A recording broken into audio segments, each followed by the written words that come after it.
everybody. Welcome to the Speaking of Schmoedown Special episode. We're here on a Monday night coming to you. ASG was in the live chat last Saturday, a couple days ago on the episode, while we were talking about benefit of the doubt rule, which is a pretty hot topic right now. You guys know how I feel about it. But ASG was trying to explain some things, and I was interested in what he was saying, but I didn't have time in the moment to really kind of focus on it. So I've invited ASG here to join Dan and I and talk about the rule book, benefit of the doubt rule, and whatever ASG has other than that. He's told us a little bit before we got started, and it perked my ears up like a dog. So I'm excited. Dan, thanks for joining us tonight. I know you just got in, so thanks for rushing to the computer to join us. No and problem. ASG, I'm going to go ahead and just hand it over to you and let you get started here. Okay, so yes, there's been a lot of discussion of benefit of the doubt rule, but I feel like we haven't really looked in the rule book and discussed what the benefit of the doubt rule actually says in the rule book. So let's take a look at the rule book. And we'll first look at the benefit of the doubt rule, which states, except where specifically otherwise in this rule book, the judges have full discretion to allow superficially incorrect answers to be accepted as correct, in which the correct answer was clearly given, but insignificant details are technically omitted or wrong, like incorrect punctuation, David O. Russell, or minor spelling errors, Idris Elba. Now, we can leave the debate for David O. Russell and Idris Elba to another show, because that's in the rule book as it is what it is. This rule does not negate the rules about correct use of articles and one-word titles, nor does it negate the need for competitors to make distinctions between films with the same title, e.g. remakes, or similar titles, Changeling versus The Changeling. Competitors may challenge benefit of the doubt rulings if they feel an error was made by the opposing competitor was not superficial, as in Southside with me versus Southside with you. Now, if you look at the first line of that rule, it states, except where specifically stated otherwise in the rule book. So let's go up to the correct written answers versus nearly correct written answers. And we look at paragraph 2, and it says, any title that is longer than 2 words that includes the word the as the first word in its title could be answered with the variable of either including the in the answer or excluding it. Examples being the Green Street Hooligans versus Green Street Hooligans. Both would be correct, while thing would be incorrect and the thing would be considered correct. That's because of the 2-word part of the rule. Then we'll go to the last paragraph, which states, in instances where film title starts with the exact title of the film being declared as an answer is required. For instance, the girl with the pearl earring versus girl with a pearl earring. Just to clarify, the correct title is girl with a pearl earring. They say the former would be considered incorrect and the latter would be considered correct.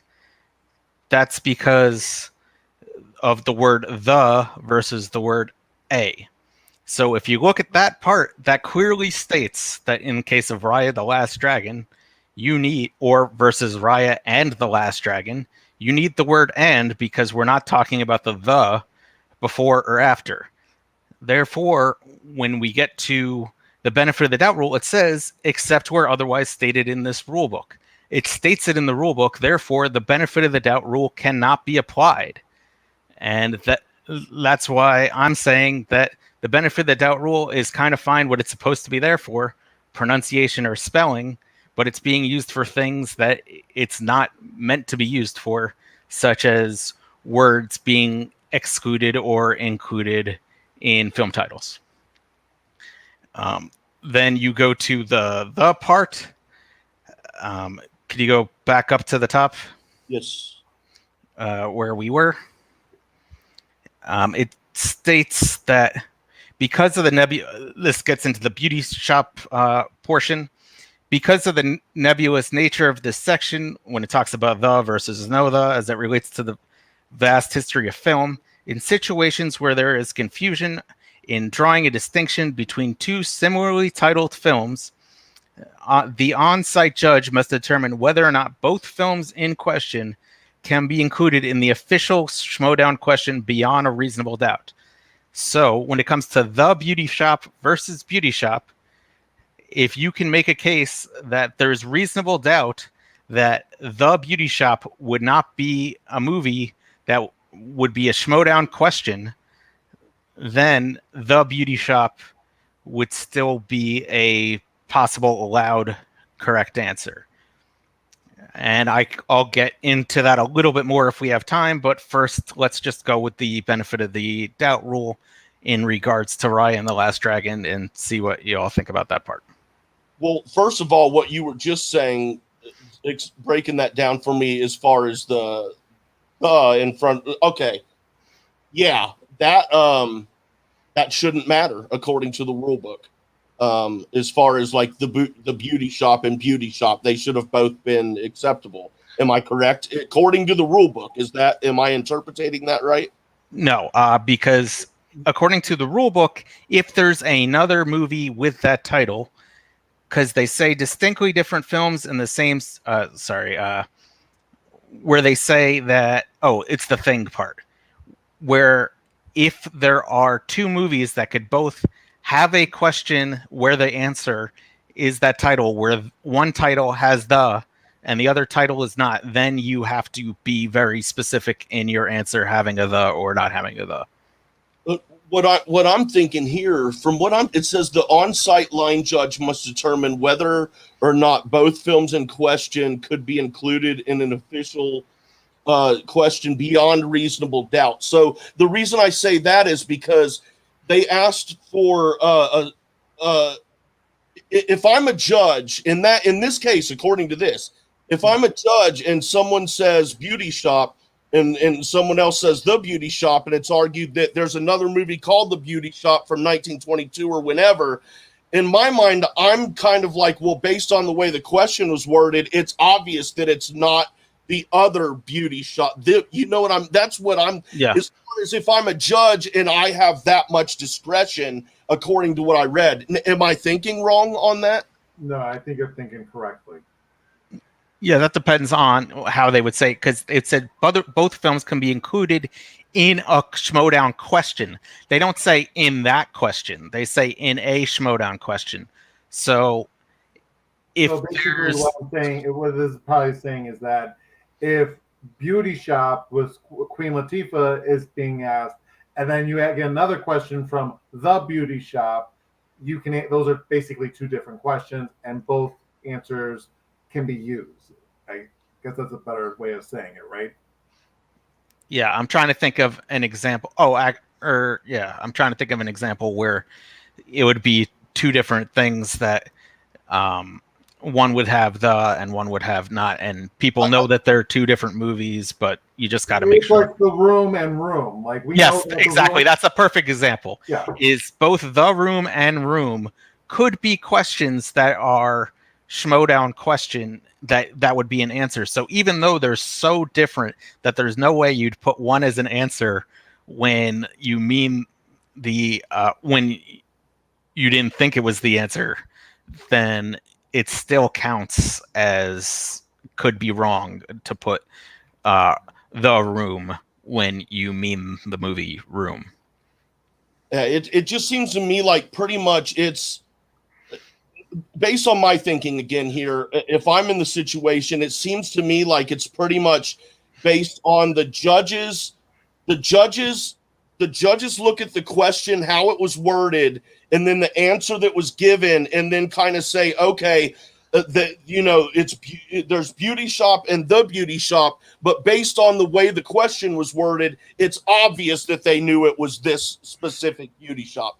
That's kind of, I mean, I might be way off, but that just, to me, it seems like the judges have a lot of discretion to go outside the bounds of what the rules say they are. You certainly have more discretion in the versus no the than you do for Raya and the Last Dragon versus Raya the Last Dragon. And that's kind of the point I was trying to make. Right on. Is that they're very clear that girl with the pearl earring and girl with a pearl earring are two different, or only one answer is correct. And most people would say that changing the word the with is a much smaller difference than forgetting the word and. Yeah. So in fact, it's so strict that I was discussing this with you backstage before we started the show, but the way it's written is so strict that you could make the argument that if Snyder was playing Riley with this rule book, that when Snyder challenged that Godfather 2 is incorrect because the movie is titled Godfather Part 2, that he should win that challenge based on how this rule book is written. Interesting. That's interesting. Yeah. I'm still wrapping my head around the fact that, not the fact that, but as far as I'm still trying to wrap my head around my interpretation of what I'm reading, how it just, like, pretty much the judges can go rogue and interpret whatever they want. And it's like, I don't know. I don't know. You don't, and there's Beauty Shop and The Beauty Shop are two completely different movies. That's a fact. If this is elite movie trivia, this is the professional movie trivia. This is like the Major League Baseball, man. You need to know this shit, and you're not going to be playing on the team if you can almost throw the guy out at first every time, but you never really do. You got to do it. And I don't feel like it's being nitpicky. It's competition. Trivia is competition, and Christian calls it a sport. Therefore, it's either right or it's wrong. Now, if the only way it cannot be that way is if it's just like a game, like a bunch of friends in the living room having a game night, which is fine. That's fine. But if that's what it is, then it needs to be presented as such and not as competition and a sport, because it can't be both. You can't, the Yankees and the Mets aren't going to play each other and then just kind of be like, oh, no, man, it hit the top of the fence. Dude, you almost had it. We're going to give you to it. Dude, home run, they get the home run. That's not how the shit works, dude. It's competition. You either get it or you don't, and that's all there is to it. That's how I feel about all this, and because that's how it's been presented to us as intense, high level competition, and I mean, hey, man, if that's how it's given to us, then that's how I want it to be run and talked about and considered. But go ahead, Dan. Yeah, so a couple of years ago, I had a chance to interview Christian, and he did compare the Schmoedown to like people in the spelling bee. And thing is, if you get one letter off in the spelling bee, you're out. That's the whole point of the spelling bee. So the fact that we do have the benefit of the doubt rule, I think that there is a reason to have it, but we do need to limit it and basically have some consistency with it, because there have been times where we have one ruling where it goes one way, but for a very similar ruling, it goes a different way. And I feel like we do need to have some level of consistency if we are going to have this benefit of the doubt rule continue. Yeah. And as far as I'm concerned, sports or no sports, once you develop a rule book, you should go by the rule book. Yeah. And so I understand benefit of the doubt if you wanted to make a benefit of the doubt decision in terms of Tartuga versus Tortuga. I understand how that could be something that would be considered benefit of the doubt, because that's a spelling pronunciation type thing. Yeah. But when it comes to movie titles, this is clearly the title of the movie, so benefit of the doubt according to the rule book, which is, now that we have a rule book adopted, this is what should work. Yeah. Then arguments of managers aside, the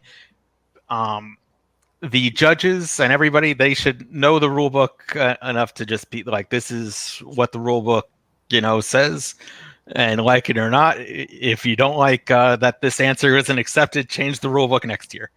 Yeah. I would really like for Andrew Guy to be the final or the lead judge whenever he does matches.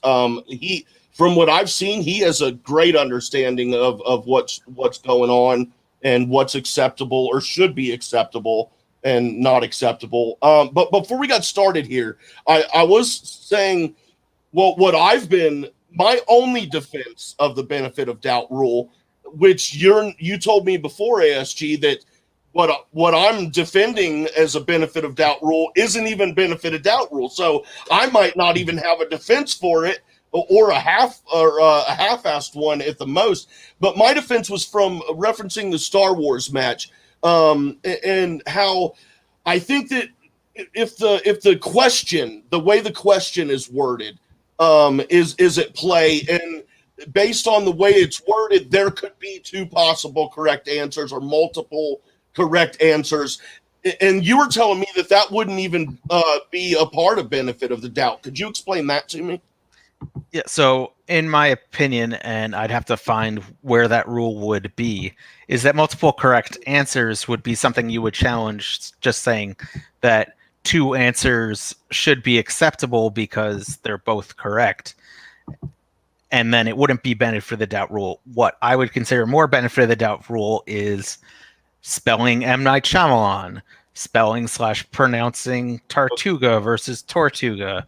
They also give the Elba example, or to go to the last Star Wars match, Harper got wrong the first, was it the first line that somebody says where he added the word master? The first line that Anakin said to Obi-Wan, and the what Anakin said was, "I'm fine," but Harper said, "I'm fine, master." And even when I was watching, I'm like, he didn't say master in this first line. It was the second line that he said that. So. But I'm saying if let's say he was correct and that master was part of that, there could be a benefit of the doubt debate as to where the first line starts and stops. And that would have to go into this whole thing. And where would a comma be, as far as... Yeah, like what does the word line mean? And the next line starts with master. How does it, that's a messy one there. Exactly. So that would be interesting. But okay. But otherwise, benefit of the doubt. It even says in the benefit of the doubt rule that it thinks that it's more used for what they say insignificant details that are technically omitted or wrong, like incorrect pronunciation and minor spelling errors. So that's really what the benefit of the doubt rule is for. Not everybody's going to spell every act. I call it the Geppetto rule. Well, that last line you said there, is Alba and Elba a minor spelling error? I think no. That's an entirely different. A minor spelling error to me is a letter that's in the middle of the name or the word. See, I'm on the other side of that, but I can see why. I can see why people are on my opposed to me. But it is such a minor one. It's an A and an E. If it was an O, I would say, that's definitely a major spelling error. But because A and E do sound alike in the English language, it is minor for me. And again, this decision has been and to me, it's only major because Jessica Alba exists. Seriously, I mean, because there's another person you can confuse it with, that's what makes it more of a major error. Or Greg Alba. Or Greg. Now, one that really, really bothered me a lot, and I gnawed my tongue in half on this one, was the Rowdy and Roddy. How the fuck was Rowdy accepted in that? I mean, from what I gathered, it was kind of like, well, yeah. I mean, this is how I imagined the thinking process was, and I'm going to use the sarcastic voice because that's how my mind hears it. The voice, whatever it is. Well, I mean, there's been Rowdy Roddy Piper for a really long time, and I can see how someone could get confused. No, that's kind of a stupid logic to me. There's a huge difference between the word rowdy and the name Roddy. The huge difference. And I mean, Rowdy Roddy Piper, Rowdy wasn't even his name. It was a word that was like a nickname for him. Rowdy is not a name, guys. It's a word. It has specific meaning, which is what I do on my channel. I get a little rowdy and shit. But I don't know. What do you guys think about that specific one, the rowdy and the roddy? Thing is, I don't know who either of those are, so I have no opinion on that. I could take it. The person's name was Roddy, and the answer written and said was Rowdy. I get it, but it's like I have no reference with either of those two, so it's like it's all the same to me. Just let them have it. Better than the doubt rule. See, and that's where I'm like, it's either right or it's wrong. That's where that thinking comes. It's either Roddy or it's Rowdy, but it can't be both. I mean, what are we doing here? I mean, but the thing is, I don't know the difference, so it sounds to me similar enough. Well, if you don't know the difference, then and you don't care that much, then your opinion shouldn't matter in that specific one. In that specific one, I'll take that. No, dude, everyone is entitled to their own opinion on absolutely anything and everything. So, I ain't playing like that. Did you have anything else that you wanted to go over, ASG? Only the slight thing, we talked a little bit about the beauty shop, and what also came up during that was Shannon looked up the alternate beauty shop movie to make her case that there was another movie, and Roxy didn't know you could do that. And then there became a question of, now there's nothing in the rule book that says that managers can't look up answers. So certainly Shannon was within her right to do so. The question in my mind is, should they have the right to do so? Because when you're able to look up, there's this 1922 film called The Beauty Shop, then Roxy, when presenting her counter argument, is not really given time to look up that movie herself and make a counter argument of why that movie doesn't apply. So if it's using the knowledge in your head, I think that's one thing. But if you're now adding to the argument by being able to look something up, then Roxy has no time to look up. For example, I looked up The Beauty Shop later, and besides being a movie from 1922, which makes it unlikely to be a Schmoedown question due to its fame, etc., it also has a runtime of 70 minutes. And then you look up SAG's definition of what a feature film is, and it says 80 or more minutes. And this is an argument you could possibly make, but you can't make that argument if you just get thrown, there's this 1922 film called The Beauty Shop. So I'm of the opinion that you shouldn't be able to look things up during the match to make a challenge. But as of right now, there's nothing in the rule book that says that you can't. So Shannon was definitely within her rights, and I don't want to act like that's not true. It's just a question of whether or not that should remain true going forward. Yeah, personally, I think. Real quick, Dan, that's fair what you said about not wanting to throw shade on Shannon, because, dude, let me get this clear. Like, I'm not sitting here like, yes, I break down each case by case benefit of the doubt rule, because it's a rule. Okay, my thing is that it should not even be a rule. That's, I'm not like sitting here going, man, this one should have been accepted and that's not accepted. My thing is, okay, yes, it's in the rule book, and I'm not bitching about certain aspects of it. I'm bitching One, because most of the times it's used, it's bullshit, it's stupid, and then also I just don't think it should be a rule. But it is a rule, so I don't ever fault a player or a manager for going to it and using it in a challenge, dude. Dude. If it's challengeable, challenge it. I think that adds to the excitement. Where I have the issue is with the judges and the decisions made. That's where I don't know. To me, if you can get one over, you can get one over. But I'm not a fan of using rules that shouldn't apply as rules that should apply. In this circumstance with Raya and the Last Dragon, I think I just made a solid argument that the benefit of the doubt rule is irrelevant to whether or not that should be acceptable.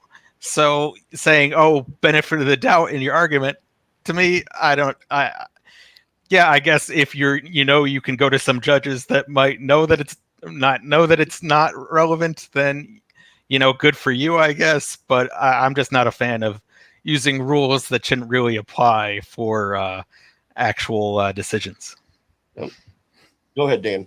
Yeah, this is why I think that when going with the benefit of the doubt rule, titles should not be applied to it. And if you get the title wrong, you get the title wrong, whether you miss. Yeah. And I mean, the I can see, unless it's like thing and the thing, room and the room, I can, that's where, well, actually that's against it. But unless it's like Muppet Treasure Island, I think that's enough, because it's like missing one letter, and it's Muppet Treasure Island is the correct answer, like Perry Nemiroff said in our match with Ben Bateman. But if you're missing like a word, titles should, if you're missing a whole word, you should get it wrong. That's where I see it. But benefit of the doubt rule should be applied to, like, if you're missing a name and you're misspelling a name or misspelling a word or misspelling a director's last name, like M. Night Shyamalan, I think that applies to it. And I think that next season we should have what does apply, what does not apply, and just end this whole conversation. Fair enough. I mean, I'm not, I'm willing for I'm willing to do a compromise as long as it's reasonable. Yeah. And it's been said before, and I've been saying it all season, that another thing that bothers me about not just the benefit of the doubt rule, but I will admit, a lot of the things that I had issues with and complained about last season, they've not existed this season. This benefit of the doubt rule, man, it's just been killing me this year. But I've always complained about the lack of consistency. Like I said, it hasn't been as bad this year, to be honest, other than the benefit of the doubt rule. But just as lack of consistency as far as this is acceptable here, but it's not here. And someone had mentioned it earlier about, there's the Star Wars division is so hardcore about it, while the other divisions are so lax about it. I don't see the difference, and I think it should all be judged the same. So I don't know, man. That's just where I'm coming from.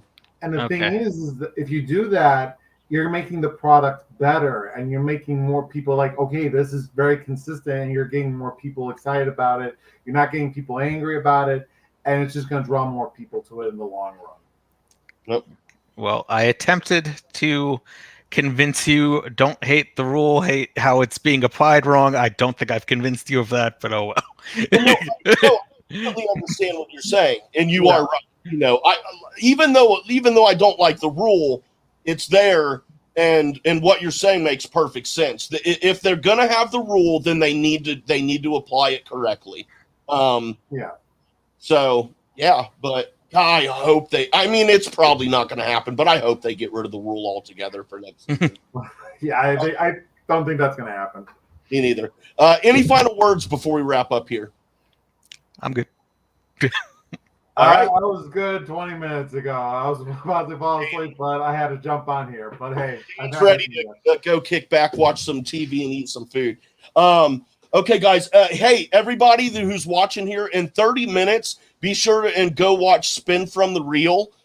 They've got Thomas Harper and Saul Show joining them tonight. And Chris Anthony Lopez is back tonight on that show. So be sure and go over there and show Shug and Chris and everybody over there the love that they deserve, and support Thomas and Saul as well. They've been making the rounds here lately. We could have had Saul on last Saturday. He told me that he wanted to be on, but I didn't ask him. So I know. I was like, well, he's gonna tear you a new one next time he comes in here. You know that.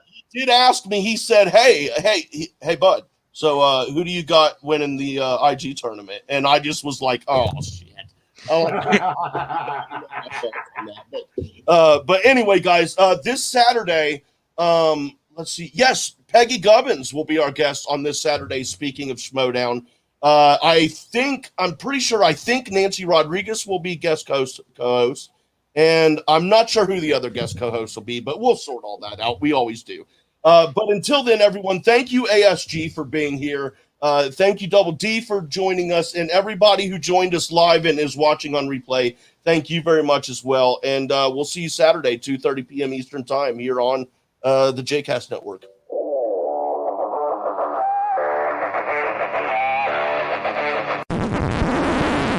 You want to hear something funny? The mic wasn't on that whole time. No way. Yeah, for real. Oh, wow. So smooth.